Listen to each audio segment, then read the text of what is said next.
বিয়ে হয়েছে মাত্র 1 মাস। রাত তখন 12টা। আবির আর নীলা নিজেদের ঘরে রোম্যান্টিক মুড তৈরি করার চেষ্টা করছে।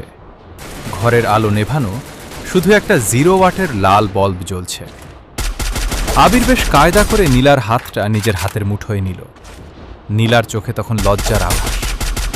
আবির নীলার কানের কাছে মুখ নিয়ে ফিসফিস করে বলল, আজকে তোমাকে একদম অন্যরকম লাগছে, চলো না একটু।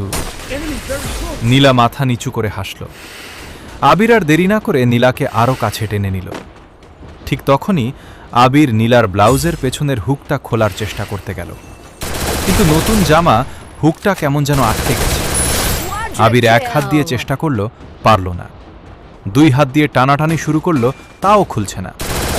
দাঁত দিয়ে ট্রাই করতে গেল, সেখানেও ব্যর্থ। রোম্যান্টিক পরিবেশটা কেমন যেন কুস্তির ময়দানে রূপ নিচ্ছে। আবির ঘামতে ঘামতে বলল, আচ্ছা এটা কি ব্লাউজ নাকি চীনের প্রাচীর?